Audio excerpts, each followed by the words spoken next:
Good morning students. Today we'll discuss simultaneous linear differential equation with constant coefficients अर्थात युगपत अवकल समीकरणों का हम अध्ययन करेंगे। यहाँ पर जो भी अवकल समीकरण हमें प्राप्त होंगी उनकी खासियत होगी कि उनमें टोटल वेरिएबल्स की संख्या 2 से ज़्यादा होगी। इंडिपेंडेंट वेरिएबल एक ही रहेगा लेकिन डिपेंडेंट वेरिएबल्स की संख्या 1 से ज़्यादा होगी। कुछ एग्जाम्पल से यहाँ पर हम शुरुआत करते हैं। पहला एग्जाम्पल है dx by D T minus 7x plus Y is equal to 0। Second अवकल समीकरण है dy by D T minus 2x minus 5y is equal to 0। दो अवकल समीकरण हैं, दोनों ही रैखिक अवकल समीकरण हैं, लेकिन यहाँ पर हम देख सकते हैं कि x और y डिपेंडेंट वेरिएबल हैं और t है वो इंडिपेंडेंट वेरिएबल है। तो x और y की वैल्यू हमें ज्ञात करनी है। इस अवकल समीकरण को सरल करना है, मतलब x और y की वैल्यू ज्ञात करनी है। तो सबसे पहले हम दी गई अवकल समीकरण को सिंबॉलिक रूप में लिखते हैं।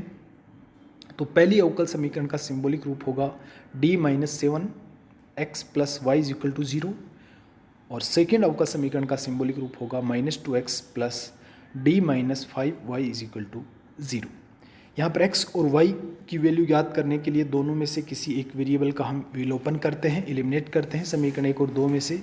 तो यहाँ पर हम x को विलुप्त कर रहे हैं। x को विलुप्त करने के लिए समीकरण नंबर 1 को 2 से मल्टीप्लाई करेंगे और समीकरण नंबर 2 को d माइनस 7 से मल्टीप्लाई करेंगे, दोनों को ऐड करेंगे तो हमें एक समीकरण मिलेगी D square minus 12d plus 37y is equal to 0, जो कि एक लीनियर डिफरेंशियल इक्वेशन है विद कांस्टेंट कोएफिशिएंट्स।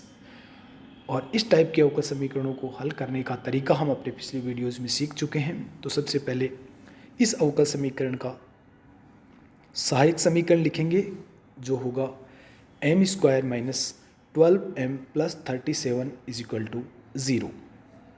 तो m की दो वैल्यू प्राप्त होंगी 6 प्लस माइनस आयोटा। तो हम कह सकते हैं y is equal to e की power 60 into C1 cos T plus C2 sine T.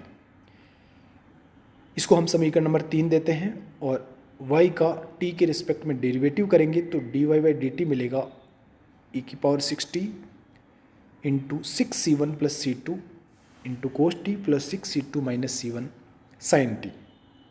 y और dy के मान को हम समीकरण नंबर 2 में प्रतिस्थापित करते हैं तो वहाँ से हमें x की वैल्यू प्राप्त होगी। तो 2x होगा समीकरण नंबर 2 से 2x is equal to D Y minus 5y। दोनों ही वैल्यू ऊपर वाली प्रतिस्थापित करेंगे यहाँ पर। तो 2x इज इक्वल टू आया ई की power 60 C1 plus C2 cos T plus C2 minus C1 sine t, या x is equal to 1/2 e की power 60 into C1 plus C2 cos T plus C2 minus C1 into sine t. Next example देखते हैं dx by D t plus 2x minus 3y is equal to T और second अवकल समीकरण है dy by D T minus 3x plus 2y is equal to E raise to power 2t। सबसे पहले उसी तरीके से सिंबॉलिक रूप में लिखते हैं जैसा कि पिछले एग्जाम्पल में हमने किया था।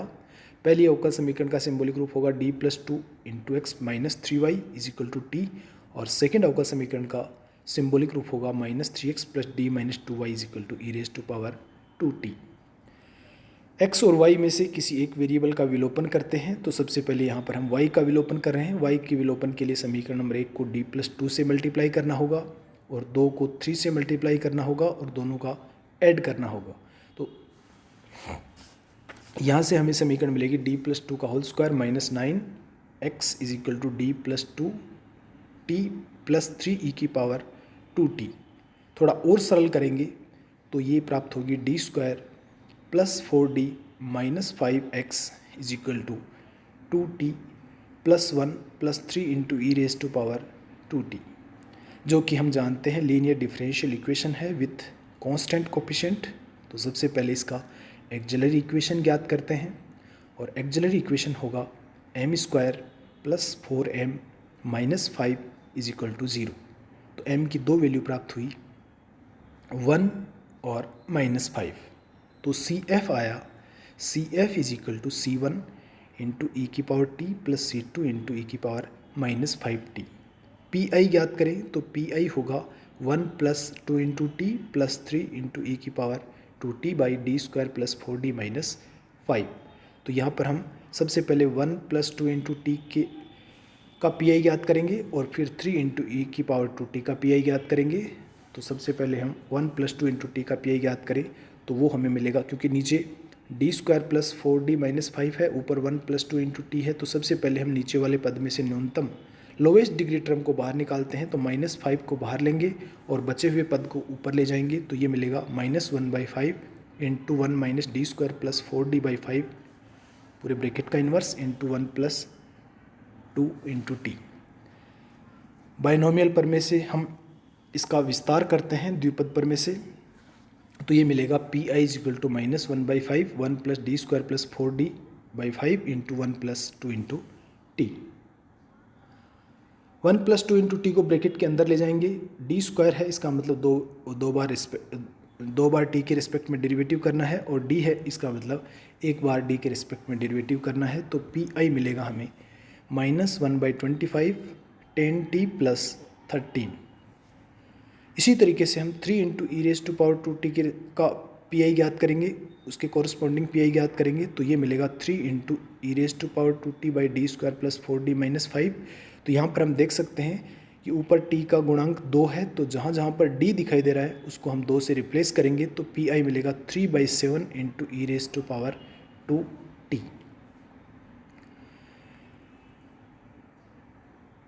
तो हम कह सकते हैं जनरल सॉल्यूशन आया, x की वैल्यू आई c1 into e⁻t + c2 into e⁻−5t + 3/7 e⁻²t - 1/25 10t + 13। x का जो मान प्राप्त हुआ है उसका t के रिस्पेक्ट में एक बार डेरिवेटिव करते हैं तो dx/dt मिलेगा, और dx/dt और x की वैल्यू को हम समीकरण नंबर 1 में रखेंगे तो y की वैल्यू प्राप्त होगी। तो यहाँ पर हम समीकरण नंबर 1 में dx/dt और x की वैल्यू रख रहे हैं और इसको सरल कर रहे हैं। तो ये मिल रहा है हमें 3y = 3c1 e⁻t - 3c2 e⁻−5t + 12/7 e⁻2t - 9t/5 - 36/25, या y =